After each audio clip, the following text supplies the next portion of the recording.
Hey guys, today I'll be doing a street photography POV with the Fujifilm 56mm f1.2. Let's see if this portrait lens can also do street photography. I'll be doing a little mini review, I'll be putting some sample images, and I'll be giving some of my thoughts about this lens. So stay tuned, here we go.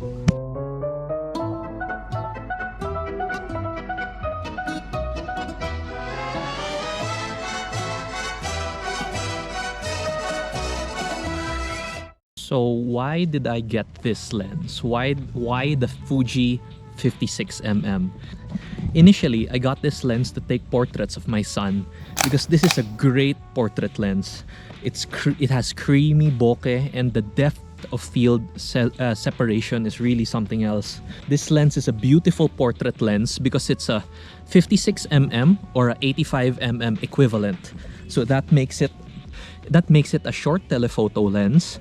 This means that you can stand a little bit far away from your subject and still retain the crisp and quality details that you're trying to shoot.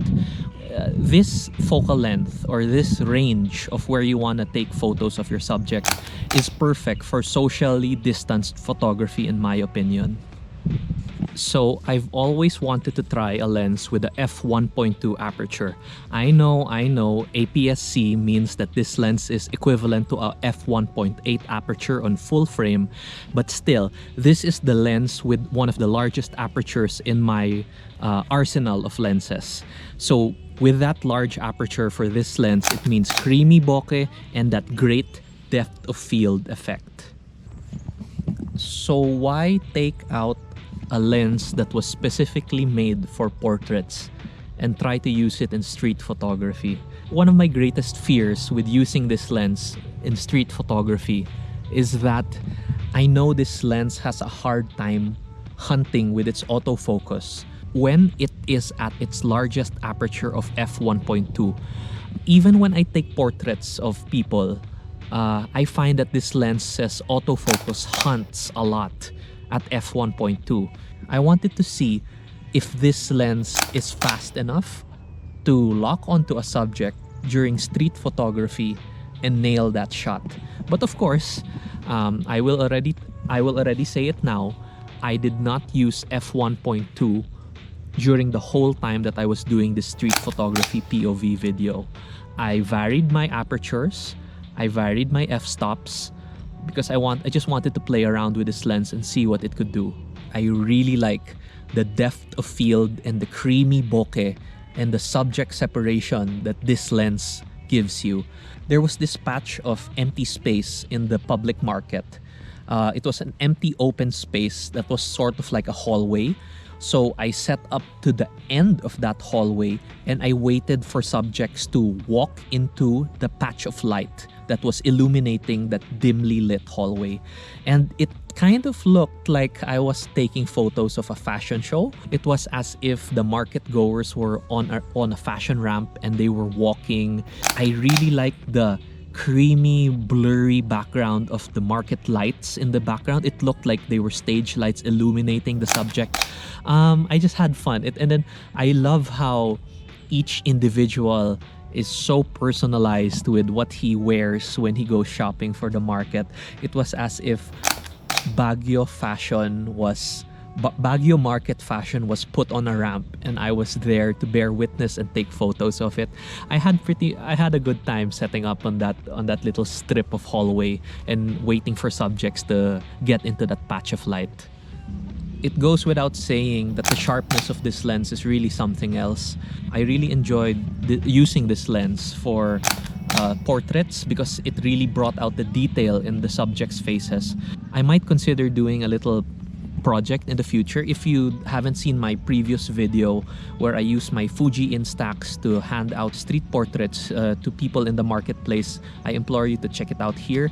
I might use this Fujifilm 56mm f1.2 and that Fuji Instax SP2 the next time. So where did I get this lens?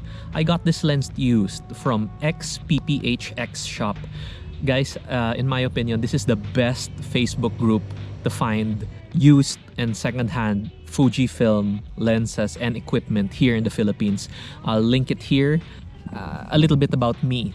I really like a good deal. I can't bring myself to buy a lens brand new unless it's a lens that I've really been lusting after for a long time.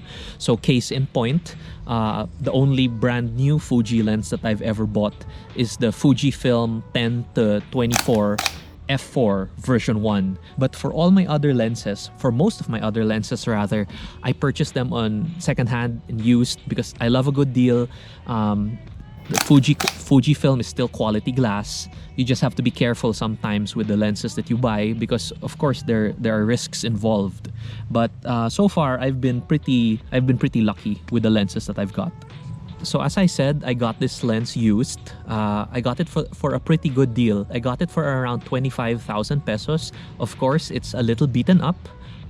It's a little scratched. This lens has been around for, I think, 6 years.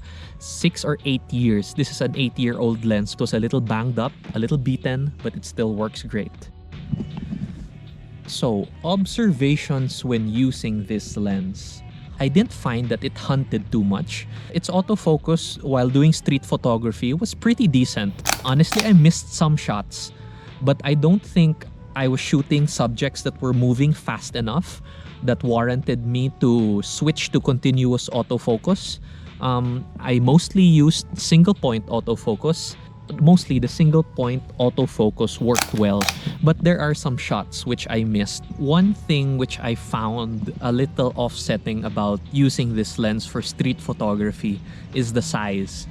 It's not a conspicuous lens. You will stand out if you use this lens as it is a bit on the large side compared to the Fujicrons, the 23mm f2 or the 35mm f2.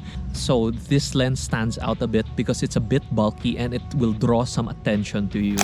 I didn't have too much of a hard time with it, but there were some instances where I noticed where people were staring and people took notice of me as I was walking around the market with that big lens strapped to my Fuji X Pro 2.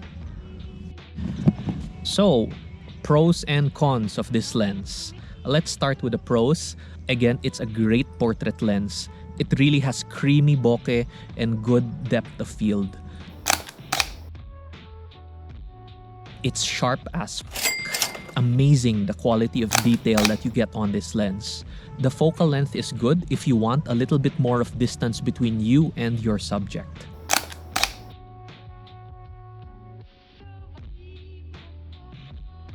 The cons, the autofocus speed is a little bit slow. Nothing too troublesome for me. It can hunt a little, especially at large apertures. It's not as inconspicuous as you want it to be. If your goal in street photography is to remain a gray man, is to remain unnoticed, then this lens will definitely draw a little bit more of attention to you because it is bulky. It is rather big. Another alternative to this lens, a lens that was really built for street photography in my opinion, is the Fuji 50mm f2. So this is a much smaller lens. The aperture is not as large as the f1.2. This has an f2 aperture and it's also weather resistant, which is good.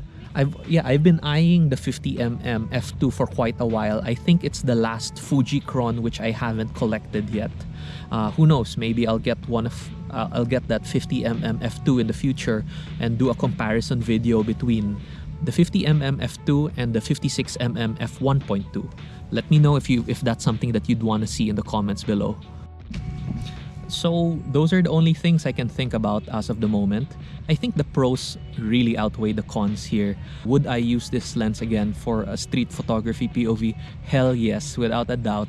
I love focusing on the people of Baguio and taking their portraits or just isolating them and showing how diverse the people are here and how unique they are and how truly colorful it is over here. So yes, I would take this lens out again in a heartbeat and shoot with it. It's a quirky lens. No, it's not a quirky lens. It's a lens that fits a specific purpose, which is portraiture, but I wouldn't mind using it for street photography as well. So yeah, that's it. I'm Andreo Photo. I do street photography and landscape photography here around Baguio City in the Philippines. Yeah, let me know what other lenses you want me to do a mini review of. I had fun making this video, and I'll see you guys on the next one. Andreo out.